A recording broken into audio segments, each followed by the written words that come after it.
White people did not exist before 1681. Again, white people did not exist on planet Earth until 1681. Number two, any claim that this group called white people, any claim that that group is rooted in biology or derived from genes or biology or is innate or is from nature is a lie. Third and final point, as a matter of foundational law, actually let me say it this way, white supremacy has been embedded in the United States of America from its founding as a matter of law. Now, I don't expect you to buy all that, to get all that, to believe all that, at least not now. But my job is to share with you the legal history that proves each of those three claims that I begin with. So let's go. Let's get started. We have to begin this conversation in colonial North America, specifically in the colonies, the British colonies of Maryland and Virginia. Both were British colonies and both shared a number of particular characteristics.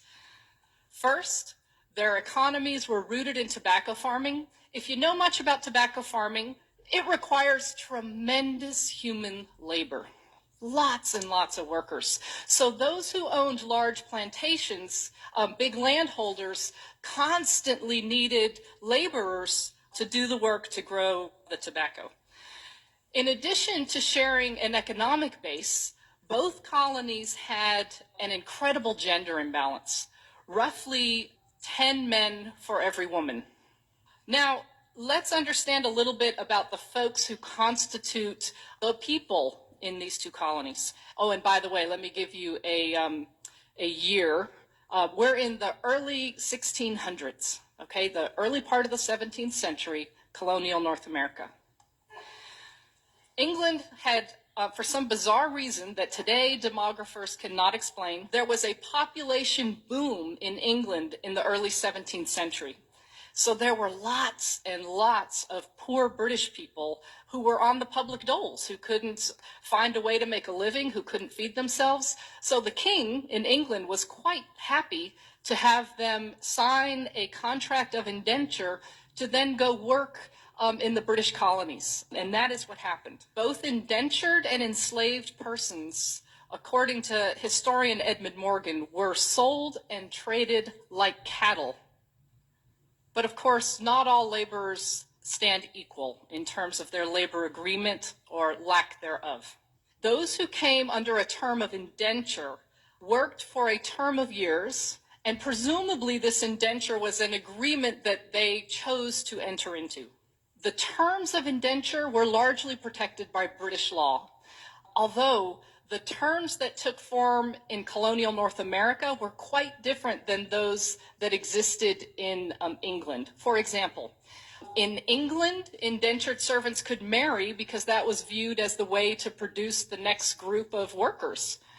In this country, indentured servants were prohibited from marrying, and if women were unfortunate enough to get pregnant during their term of indenture, they added usually about 7 to 9 years onto their term of indenture, and 1 year to the father. Slavery, of course, was a status that came with life, work for life. There was neither British law nor international law to prohibit or restrict slavery.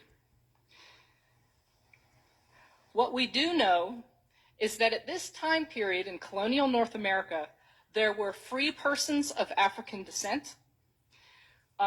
We know that landholders freed slaves. They did so in wills. They did so by allowing them to purchase their own freedom or the freedom of a family member. The vast majority of workers, laborers, in colonial North America at this time were British men, British workers, the vast majority. There were some women. There were some European laborers from Portuguese, Dutch, folks from Ireland and from Scotland are also revealed in the records, but the vast majority were British men. There were small numbers of persons of African descent, and there were even smaller numbers of members of native tribes. But in this slide, I'm trying to capture the socioeconomic ladder, and really that ladder should be about as long as this room. The landholding elite are, in today's parlance, that's the 1%. And the vast majority of folks who were in the colonies were laborers. Again, they were British, other Europeans, Africans, and members of native tribes. Here's what I find folks have the most difficult time with. We tend to really struggle with getting a good picture of social life, the social context at this juncture. We're very good at understanding the social relations that exist later, and we'll talk about those in a moment. But pre-Bacon's Rebellion society is something that we generally in this country struggle to grasp. So I'm going to do my best to paint a broad stroke picture of this time period. What we know is that British and African laborers worked, ate, and slept together. Furthermore, the evidence from this period, which covers the first 3/4 of the 17th century, that the anecdotal evidence reveals that they lived under similar conditions and faced the same opportunities and chances to make it once one was free of their term of service, whether free of enslavement or free of indenture. So let's review this. British laborers constituted the vast majority of the populations in both colonial Maryland and colonial Virginia. All men, of course, because the law of coverture, let me tell you something about that law of coverture. The law of coverture is derived from British common law, and it structures marriage. And this is how Barrister Blackstone famously described the law of coverture. In marriage, the man and the woman become one, and the one is the man. You didn't have the right to retain your own wages. You couldn't create estate planning, wills, or trusts without the approval of a man. So all men who were free of indenture or enslavement faced the same opportunities in these colonies as a matter of law. For example, free men of African descent could own servants or slaves, and they did. They could vote, and they did. They could marry persons of the opposite sex. God, and I love that I have to make that qualification now. Woo! They could marry persons of the opposite sex regardless of national origin, and they did. In fact, marriages between men of African descent and women primarily of British descent were not uncommon at all. In one county, 1/2 of the free men of African descent were married to a European woman. There was a challenge to these marriages, but it did not come from the masses. It came from elites, and that's what we're going to talk about next. All right, this little depiction is meant to be a depiction of the lawmakers in Maryland, colonial Maryland lawmakers.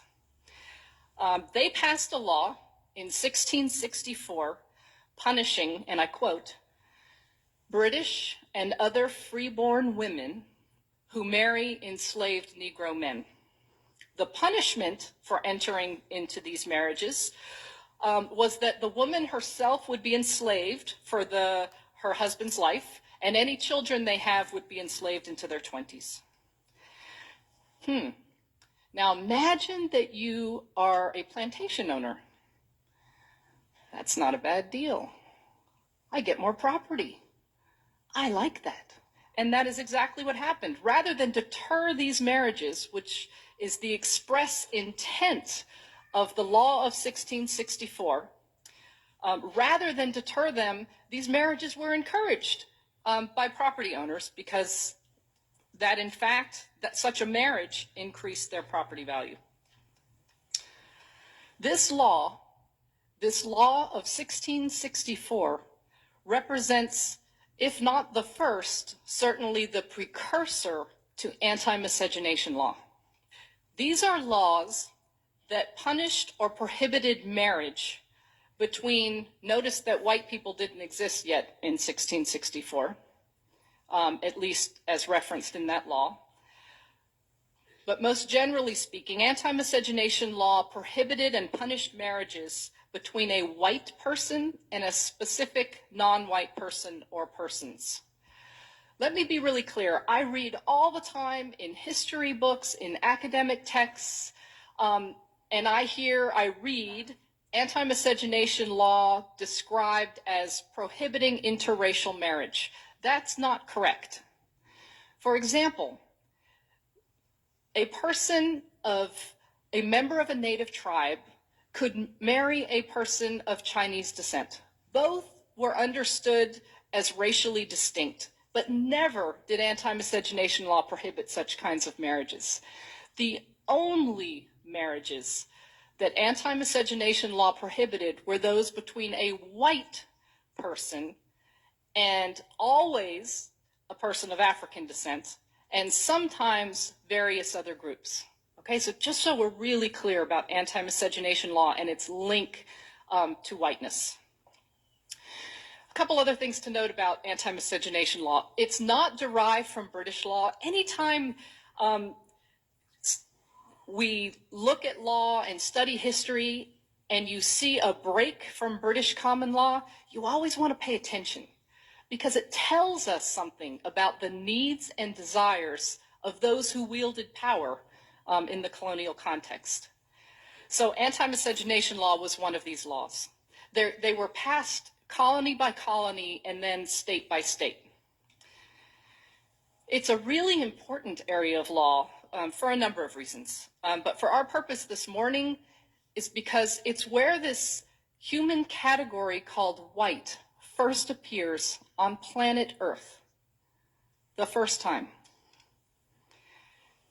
In addition, anti-miscegenation law is important because it lasted more than 300 years. These anti-miscegenation laws literally shaped the faces of this group of more than 2,000 X number of people that I'm looking at today. The Maryland legislature sought to correct for the encouragement of marriages that they described in that previous law of 1664 as, quote, a disgrace, unquote, to the British people, as an indication that the, quote, British or freeborn woman must be forgetful of her status as free, end quote. So they passed the law of 1681. And in this law, it made it illegal for British and other white women from marrying a Negro slave. And furthermore, the law punished any landholder who encouraged the marriages and any religious authority who performed it.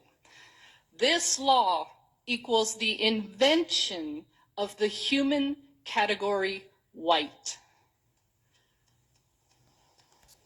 Did these